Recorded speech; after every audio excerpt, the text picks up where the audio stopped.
Hola, continuamos con el homenaje a nuestro querido poeta, narrador, pensador, amigo, maestro Álvaro Mutis por su centenario, que se llevará a cabo en Casa María José y Octavio Paz, en el patio de Tacuba, de manera presencial el viernes 25 y el sábado 26, y de manera virtual en una serie de intervenciones de varios amigos, poetas, especialistas, conocedores de la obra, estudiosos de la obra de Álvaro Mutis, en las páginas de Mario Rey La Casa Grande en YouTube y en Facebook. Asimismo se pasarán también en la página de Facebook de Casa Paz. Eh, es un placer, es un honor para nosotros la participación de Luzmeri Giraldo, poeta, crítica, ensayista, maestra, editora, investigadora,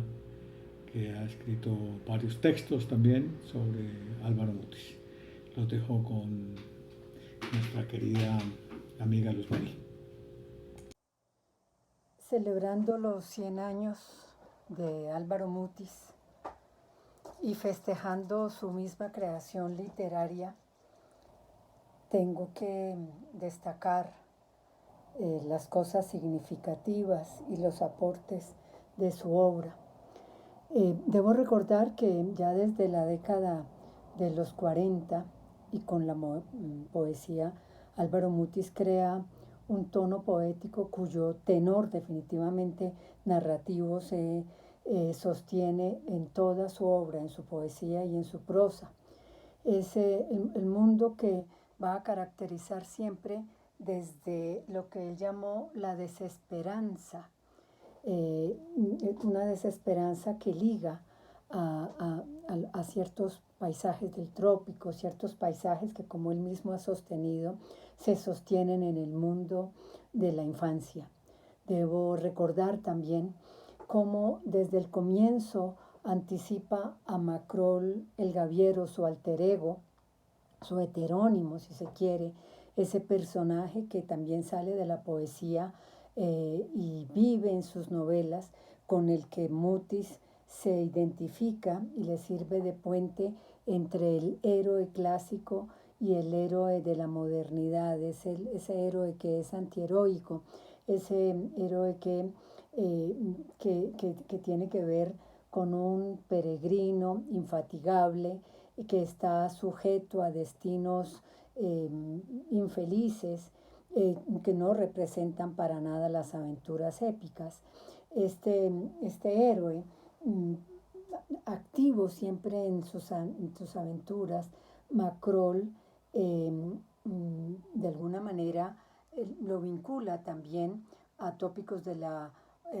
literatura universal y recae en ese tópico fundamental que lo caracteriza, que es el del joven eterno, que es ese el asociado a la aventura, que tiene un enorme carácter lírico, que se apoya en el vagabondeo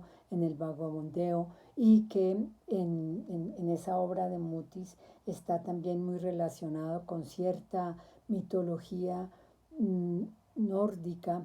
y romántica que se muestra en la fascinación por buques fantasmas, situaciones misteriosas, la literatura de viajes, el diario de a bordo, eh, y un elemento que es fundamental,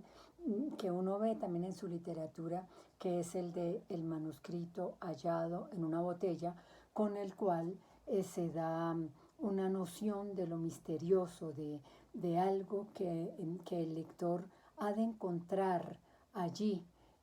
para definir la experiencia vital de ese personaje. Más allá de las aventuras y los viajes por distintos lugares, hay que pensar también que Macrol está muy relacionado con las búsquedas eh, espirituales, eh, pero unas búsquedas que hace de manera escéptica en todo su peregrinaje. Y esto lo vemos tanto en la poesía como la prosa. Hay que recordar que hay poemas que prefiguran novelas o personajes de las novelas, que no es muy separada, muy disímil la frontera entre los dos géneros. No es que él pase de una forma a la otra, sino la una contiene a la otra. En ellas, en las dos expresa a su personaje, a las mujeres que acompañan al personaje en sus aventuras, a los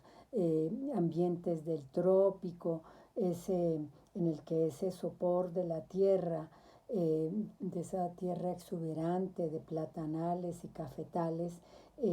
ha dicho el mismo Mutis, le recuerda su propia infancia. Y todo ello tengo que afirmarlo de nuevo, está muy definido desde lo que él en una conferencia de los años 70 llamó como la desesperanza, esa desesperanza lúcida que no tiene nada que ver con la desesperación, sino por el contrario, tiene que ver con no esperar nada más allá de lo que el ser humano sea capaz de vivir, ¿no? Eso es definida por Mutis como la lucidez con que se acepta lo transitorio de la vida, lo intrascendente. No esperar nada es la actitud del personaje Macrol. No esperar nada es finalmente situarse ante el mundo y entender que la vida es, como él mismo lo dice en alguno de sus poemas, una fértil miseria. La obra de Mutis es la obra de un lector también, de un peregrino, es la obra de un lector de muchos libros, que para muchos autores muestra de pronto para muchos lectores más bien muestra una trascendencia épica, una experiencia más que épica, una experiencia quijotesca, pero sin la noción de lo idílico.